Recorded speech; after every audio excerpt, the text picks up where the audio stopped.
Hello and welcome to this special episode of The Sceptic with Ben Cobley, who's a writer for publications including Unheard and the author of books including The Tribe, The Liberal Left and the System of Diversity, and coming out next month, The Progress Trap. Welcome to The Sceptic, Ben. Thank you for having me. Yeah, good to have you here. We're going to be talking about really your previous book, The Tribe, today. And so the system of diversity that we live under that you describe, and that's, we of course live in a multicultural society today, and there's lots of ways of understanding what that means and how that sort of translates to politics and culture as well. And it's a very novel and helpful way of understanding that multicultural society we live in, I think. And so, would you mind just explaining for us to begin with what you mean by the system of diversity? Yeah, well, I think it comes out of the way that I thought really it was unsatisfactory, the way we often look at politics, especially identity politics, in terms of ideologies and philosophies and that. And I really wanted to explore what it is and, from a sort of daily, everyday sort of perspective. And in that, I came to see it as really a sort of a political system rather than so much a philosophy or a thought. It's like a system of relations, or even, I think one way of looking at it, which is useful, might be like even a form of society, like a way of relating to each other, and especially in a, like you say, a multicultural society, a way of knitting different groups together. And I think, we all really know, I think, the implicit rules of it. And I wanted to just get to the very basics of what they are. And I mean, one of the basics there is it's about having favoured identity groups who need to be favoured. And there are theories that back that up, like critical race theory. But it's basically, you need to favour non-white people, immigrant people, but also it's extending sort of the multicultural thing, LGBT plus, Q, whatever it is now, plus also women, of course, the feminists. And I think all of these different sort of group relations, they operate in pretty much the same standard way. And the system, if you like, is, like I say, knitting them together. And I without getting too much into the theory of it, as I see it, there are three different levels to the system. There's at the top what I call, this is the tribe, the liberal left, which sort of oversees the system from on high and pronounces, and basically, as I see it, they outsource authority to sort of community leader types, to feminists. And that's how they see doing good. So then at the second level of it, you have these group representatives who take the favour, the money coming from government above, but also just general everyday. Sometimes it can be just quite a nice, I think this group maybe has struggles, so I would, you just sort of give them the benefit of the doubt, or someone you're meeting the benefit of the doubt. And that's the sort of dynamic of it. And then at the bottom, below the representatives, you have the people they're representing. So that is, women, non-white people, immigrants, gay and lesbian people. And their job in the system is just to be victims. So in all the discourse about diversity, and the progressive identity politics, I call it sometimes, they have to be seen as being victimised. And of course, this system, it implies, it's a form of inclusion, but it implies exclusion as well. So if you have favoured groups, of course, you have unfavoured groups. I think me and you, we represent a few of them. So the system, really, it implies inclusion. Obviously inclusion is a big word that's used in it to knit it together. But if you go against the system, say if you don't favour the favoured groups, then you are implicitly an outsider. In a way, you're outside this form of society, and as this form of society has basically spread to all corners, it effectively means you can be you're like an enemy of society through not going along with these ways of behaving. Yes, and I mean, I think that's an interesting way of putting it, ways of behaving. And as you say, of course, there are theorists of identity politics and of cultural Marxism or critical race theory or whatever it is that sort of do more explicitly, create these theories. But as you say, this is not, most people who are going along with this probably haven't read, Delgado and Stefanik in the Handbook of Critical Race Theory, for instance, but it's just as sort of implicitly understood by society more broadly. Yes, definitely. I think that's a really interesting aspect, which I guess spurred me to follow this sort of weird path that I did, was not to look at the theory, because hardly anyone's read the theory. Like I say, we know these rules implicitly. We haven't, unless we're a bit strange and like to read this type of thing, hardly anyone has. And that includes on the organised left. I mean, I was in the Labour Party for a number of years, and very few people are proper theorists in that sense, but they just sort of go along with it. And that's how I like to see it as a system. It's a way of knitting people together, and it's reflexive, and it creates forms of behaviour which are predictable. And what's a particularly good example that captures this, perhaps from your book? Well, from the book, in the introduction, I looked at several detailed examples. I mean, the first one was I looked at the Rotherham grooming gangs or rape gangs, as we're calling them now. I looked at a case as well of a professor, Tim Hunt, that was it, who was at a conference and gave a few casual remarks and was denounced by a few feminists in the crowd. And before he knew it, he was in the eye of the storm. And I seem to remember he lost a very important position. So it was like an everyday example in the system of diversity, that was, even though it made it onto the front pages. Then the last one, I think, was I looked at hate crime and how hate crime works, especially through the medium of the Brexit referendum and, the way that hate crimes were said to have increased during that time and that it was a consequence of Brexit. So I analysed how that was actually working, which wasn't as straightforward as they were presenting it.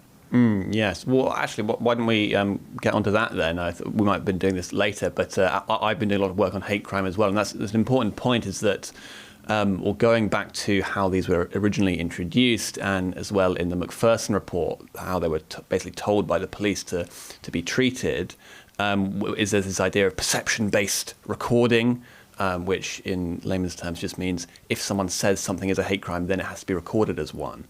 And this, I think, I dare say, speaks to an aspect of the system of diversity, which is that you have to accept whatever a favoured minority group is saying, if it's a lived experience or something that's felt to be something. And there's unless they say I'm not a victim. Well, right, because that is actually you're stepping outside of your allotted role, right. And that's where accusations like maybe Uncle Tom will come from, that someone is basically betraying their group. Yeah, I mean, with the issue of hate crimes more broadly, why is that, I suppose, a prime example of the system of diversity in practice? I think, like you say, it involves basically what I call an outsourcing of authority. So like you say, if I say I'm a victim, or if someone says I'm a victim as a favoured group member, then I must be trusted. And the police will do this come what may. It will be recorded. But I think also it's quite interesting, and a lot of it's in the language, of course. I mean, there's hate, which is a very interesting concept to explore. Is it a fundamental bad thing? On the left, I'm of the left traditionally, so I might say, we rather like to hate people. And it's a motivational thing. So, is hate really always bad? But the other aspect, which I think is maybe more important and maybe more interesting, is crime. The fact you say that if something is reported as a hate crime, it's got to be recorded as one, even though it won't necessarily be a crime. In fact, the literal name for these reports are non-crime hate incidents. Well, I think there's both, but yes, many of them But do, it's categorised, yeah. I mean, even just rhetorically, as hate crime. And, you know, the newspapers will report that, hate crimes have gone up 30%. Yes, absolutely. When it's not crimes they're talking about. So there's a typical sort of blurring of reality and what constitutes criminal behaviour. So I think it's a blurring of an actual criminal act and political criminality. Yes. One thing that very much struck me in doing some research on this is there's a judgment, a Supreme Court judgment, I think, from Brenda Hale, who is basically, in the course of what she's saying, has to explain what she believes to be the rationale for hate crimes. And what she says is something like, these crimes are more damaging, basically, to someone who's been the victim of them. And, of course, these include crimes such as murder. So I don't really see how it could actually be more damaging than murder, right? And, for instance, I mean, there's the fact that, you think that just in any, whatever the potential motivation, this would be treated extremely seriously. But so a racially aggravated murder can be 30 years in prison, and a normal murder can be the minimum term, that is, and the minimum term for a non-racially aggravated murder is only 15. So there's an enormous significance being put on this one particular political aspect of it, which is isn't that a bit strange? Yes, definitely, and I think it's quite interesting that you find repeatedly, and from a lot of judges actually, court judgments, is they're invoking causation, which is basically sociology or psychology, you could say, the sort of combination of them, of this caused great damage, which maybe it did, maybe it didn't, but like you say, maybe murdering someone, like not living anymore, is pretty damaging to someone, and obviously to their nearest and dearest. And then if you have, say, for example, just an insult, however bad it might be, that's so it's introducing this social science as a whole into the legal system of looking at consequences, and like we say, it's either self-reported, or it might come from someone else. It might come from a politician saying this is really, really bad, and then there's a ratchet effect of sort of generating more and more heat around this incident. So someone who's being accused of it can suddenly find themselves at the eye of the storm, maybe for something that wasn't that serious, but say the BBC, as they do, they'll report that this person said something racist. They won't often say what it was they said. So it's like it's proven it's racist, but you're not allowed to see what it is they said. So there's a very interesting set of dynamics, I think, going on. And again, this comes back to why I talk about it as a system and wrote a whole book about it. Because I think it's often quite detailed how things are happening, but they are generally happening on the same dynamics. That makes it easy, or relatively easy, for people in it. I mean, because especially, just living in society, being in politics, and let alone living in a highly diverse society with lots of groups making demands, it's really difficult to negotiate that landscape. So the system gives us all some relatively simple rules that if we implement, we can kind of get by, even if they're actually fundamentally damaging the society and even us personally, and they're eventually probably going to get us.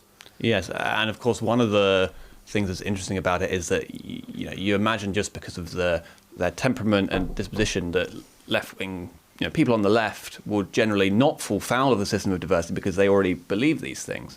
But one of the ways that it sometimes gets exposed is when a left-wing person actually trips over one of their own taboos on their own side, and then suddenly they're being cancelled. Yes. Well, yes, it does illustrate the sort of Byzantine contradictions aren't necessarily worked out by an individual person. And so perhaps if it's, say, trans or something like this, suddenly, women who might have considered themselves to be on the left are being majorly cancelled. I mean, so it's very unforgiving, isn't it?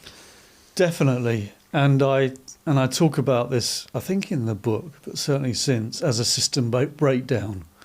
You know, when, say, I mean, you've got these various tensions within the system, and for it to continue as a form of society with the institutions involved, you know, getting on relatively well, and I'd say like the Labour Party is an obvious example, but also the BBC, the civil service, pretty much all of our institutions now, Channel 4, another one. For them to keep the system going or maintain their status within it, you know, you can't have the different groups fighting against each other. And like I say, you've got major philosophical, ideological differences between some of these groups. Classic ones being feminists and then the trans activists. What is a woman? It's like for the old school feminists, TERFs as they're sometimes called, the trans activists, by claiming men to be women, are stepping on their turf. And you know, they're right. And they're just being honest with it. But a lot of feminists, especially, I think the more tied you in to, say, the Labour Party or other institutions, the more incentive there is not to see this, not to recognise this, not to rock the boat. So I think it's quite interesting. If you look at Labour Party, very, very feminist party, especially, you know, obviously for the women in it. I think probably virtually all of them would call themselves feminists, but you don't see much sort of resistance to this agenda. And where you do, it's, well, I mean, you don't see it, it's probably behind the scenes. Rosie Duffield is the only one I can recall who's stepped outside, and she's no longer in the party. Yeah. I mean, it's almost like, if you just sort of be honest with yourself and stand by your own principles, then you may find yourself falling out of that system of diversity, as I think Rosie Duffield did. So you have to kind of just be willing to go along with things it comes back to, for me, how it's a political system. It's not a philosophical system. Yeah, there are philosophies which feed into it, but you know, there's one for one circumstance and another for another. Another classic example, which I talked about in the book, is between Islamists, you know, who obviously have been tied into the Labour Party for many years, and then, you know, the feminists, and you could say the gay activists as well. Massive theological, ideological differences there. But you see relatively little conflict between them, especially in those environments. You know, they tend to be isolated, which I think it's very interesting, and it's you see all sorts of strange contortions. You know, in our politics, as you know, for example, Labour politicians in government now are trying to manage these contradictions, and it's also often you think it's glaring hypocrisy. But actually, they're just trying to keep the whole show on the road. And do you have a sense of how it's determined in any, I suppose it's not that systematic way, but you know, if there's a clash between these two victim groups, which one ends up coming out on top? Well, that's really interesting, and I considered that in relation to the rape gangs, you know, this in Rotherham, even though it's happened all over, is that obviously these young girls are female, you know, so they're members, or they should be members according to the system, of a favoured group. But that didn't mean anything. There were a few exceptions, like Julie Bindel, for example, who was talking about this going on for years, you know, way before the Rotherham thing properly blew up, and then it became a much bigger phenomenon and exposed. But, you know, of course, she got a lot of flack for doing that. Anyone who did, and Clwyd MP as well in the Labour Party, came out and said what was happening. And they had really tough times.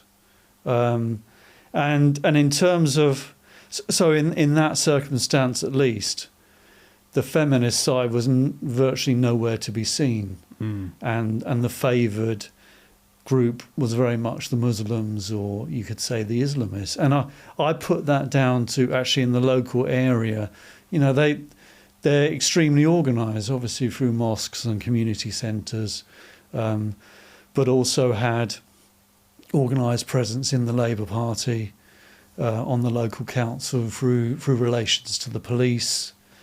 So it was for them, they were very much on the ground. Well, I think feminists, they tend to look at the national level, sort of general discourse in the media.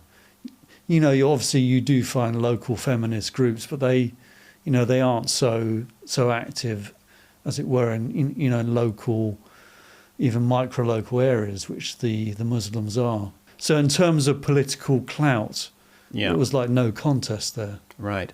But I think that does illustrate something, which is that, yes, there's all this focus on inclusion and we've got to bring all these groups in and be sort of superficially nice to everyone. But that it really can be quite cruel. Suddenly, in this particular case, you're rocking the boat, you lose out, and we're just going to completely ignore, in this case, the grooming gangs, the rape gang scandal has gone on for decades. I mean, there's a nastiness to this system as well, isn't there? Yes. And I think that's the dynamic is a lot down to the outsourcing authority again. The automatic trusting of, say, community leader types. And if that's happening to you, if you're getting a bunch of people with power and money just reflexively trusting whatever you say, giving you money, appointing you to positions, consulting you on a privileged basis, who would resist that? And I think it's in the human nature that people are gonna exploit that. I mean, with the rape gangs, there are other dynamics there, but I think certainly the way the system operates facilitated that. It made it easier, more straightforward. And the fact that virtually everyone knew it was going on, and yet there was very little intervention against it. These people could get away with it. They could act with impunity. So yes, there is an aspect of nastiness, but I mean, thinking about the system itself, I'm not sure you could say it's a nasty system. I think it's just, it's almost like human nature as well. There are obviously nasty aspects there to it. But it ends up being nasty rather than being designed to be so, I suppose. Yeah, I mean, talking about design, well, yeah, I think maybe is just difficult because that kind of suggests that this system was sort of put together in a sort of orchestrated, even conspiratorial fashion. And it was quite funny, actually, because David Lammy read the book when he's featured, and he wrote about it in his book called Tribes. And he said I was guilty of conspiratorial thinking, when actually it was the opposite. Because I'm talking about a system which it almost came together by circumstance and accident and over many years and decades, and basically out of convenience. I think that's how so much politics works. It's not out of ideas, beliefs. It's out of how can we just sort of make this thing work? How can we just win? And so a key aspect in that system, as we've been mentioning, is the community leaders, and obviously this, particularly in places like Rotherham and elsewhere, this has been, they've been on, Islamist leaders have been on local councils and have been able to a large extent stifle inquiry into the grooming gang. Well, actually, maybe not in Rotherham. That's the one place where there has been an inquiry, but they did stifle it for many years. Well, yes, that's true, absolutely. But my question here is how, obviously these are not exactly democratically elected community leaders. This is not our parliamentary system. That's how we like to think of politics. Ought to operate as you have your MP and they represent you in Parliament, and that's it. But to what extent do these community leaders, I suppose, authentically represent their constituencies, or are they just sort of whichever activist most successfully catches the eye of someone in Whitehall in the Department for communities and levelling up or whatever it is, and gets given some money. I mean, are they really representative community leaders? I think that's really difficult to say. Really difficult to unpick that, the notion of authenticity and the way that I think we all, if you think about it, as we grow up and come to listen to some people more than others, is that authentic? Is there a stage at which it becomes authentic or not? Because we are all sort of, in effect, outsourcing authority to people, going, right, yeah, I trust you. I'll go along with what you say. I repeat it. I'll repeat it to my friends.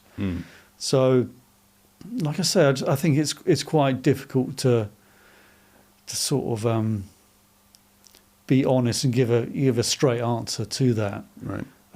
But in the dynamic that the community leaders, especially thinking about Islamists, even ethnic, racial community leaders, their incentive is to maximise their power, and to do that, they need to mobilise support from above. Yeah. Which for me is the administration of diversity.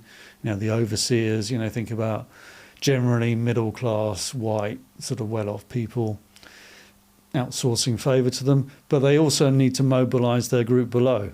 To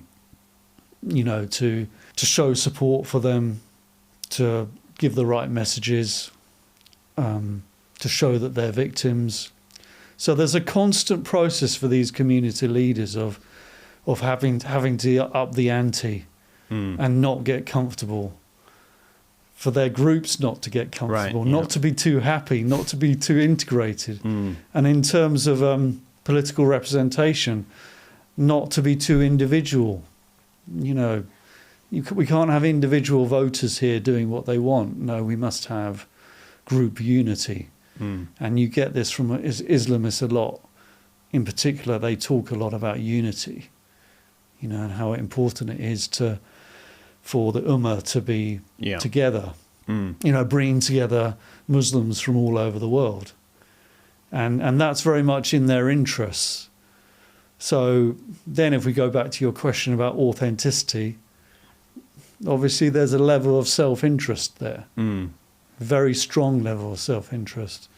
But, if Muslims come to believe what they're told by these people, as I think, genuinely many do, then there's a case for saying, yes, it is authentic. I suppose a case where that might be more interrogated is, say, with the gay community, where, you have groups like Stonewall, for instance, would say that they represent the LGBTQ plus, add on all the letters, community, but then another group like the LGB Alliance might come in and say, actually, no, well, we represent a different group of gender-critical gay people. Both of them are, of course, pulling on that power to represent the group below to the authorities above, but one can't necessarily take at face value the claim of any given activist group to say, I represent the authentic views of X people, because, well, not least in particular in the case of the LGBT community, as it's called, this isn't really, if you actually speak to gay people, for instance, a way that they identify, or there's not really much that actually connects trans people with bisexual people, with lesbians, with gays, other than the fact that they can be put into this particular political block. Yeah, definitely. No, it's really interesting that the way that you get gay community talked about, or LGBT, however many letters you want, plus community, and it's sort of a chimera. It's a phantom, It's an imagined community, you might say. I mean, obviously there's sort of aspects of it, and gay people obviously through the years have had certain interests in common. But yes, now the idea that, say, Stonewall represents the gay community, I know to a lot of people that I know that are gay, is just ridiculous. And in fact, they're very angry. But again, you go back to these dynamics, and if we go back to the three layers that I was talking about earlier, the administration of diversity or overseers, then the representatives in the middle. And this is where you find groups like Stonewall, maybe you could say LGB Alliance, but they've been rebellious. They've actually come out for me of the system as it is, because they've gone against the trans community, which is another, or you could say rather trans activists, because I'm using that terminology myself now, and it is reflexive like that. It's in our language. Yeah, they've come out of the system in a sense. So it's a bit more bottom up, really. Yeah, you could say. But of course, once it just takes a few people to get off their asses and form an organisation, and then suddenly you're community leaders or something. It's, on one level there's an oddness about it, and it seems kind of wrong, but actually they were bothered enough to get organised and do something. So, well done. And I suppose one question, though, is which ones get legitimated by the overseers, right? And so that obviously is a function of the existing ideologies of the overseers, which might be changing a bit now, but certainly to begin with, the LGB Alliance were sort of blacklisted from venues and things like this. Yeah, not all groups that claim to speak for the group are legitimated. Yeah, no, it quite amuses me in my new book, The Progress Trap, which is coming out soon. I've got the example of Wix, the building suppliers company, and they sponsored, I think, a float or a stand at the Brighton Pride March. I forget what year. I think it might have been 2022 or 23. And one of their executives was I think I seem to recall, he was made to parrot some of the propaganda, which was effectively having a go at the LGBT Alliance on behalf of Stonewall and other sort of mainstream activists. And if you think about that guy's position, it's like, has he got any belief system about this? I just don't think there's any of that involved. It's literally, give me a script and I will do what I'm told, to fit in and to get my Stonewall Gold Star Award or whatever it is. And that's the basic dynamics of how this works a lot of the time. It's completely unconscious, just mechanical in a sense. And actually, I mean, at the beginning of the tribe, I have a quote from John Gray, which is about the machine aspect of mankind, which, as being a feature of mankind, the machine-like condition of human beings. And that's core to the book. It's core to the name, the tribe. That we're a gang and we have certain rules, we have certain taboos, and if you flout those taboos, you're going to be in trouble and you're going to be excluded. Yeah, I mean, so let's return to one of the particularly prominent voices within that tribe, which is Islam and maybe Islamist activists as well. And I know you've been writing recently on Islamophobia as a concept. And I do think that's as we've been talking about, there's the strange contradictions, of course, between, the feminists and the sort of very ultra-conservative Muslims on the other hand. And I'll just quote to you something you've said about Islamophobia, which is a fusing of a so-called medieval religion with the techniques and styles of Western secular modernity, particularly progressive social science. And so, could you explain what you meant by that? And I mean, it's strange that can happen, isn't it? Yeah, I think again, it's very political. And I mean, looking into Islamism lately, and I'd kind of forgotten the difference or why there is such a thing as Islamism. What's the distinction between Islamism and Islam? And went back and looked at it, and basically a lot of it, the roots are in the Muslim Brotherhood, which founded in the 1920s by a guy called Hassan al-Banna in Egypt. And he was very much... He was interested, 1930s, no coincidence there.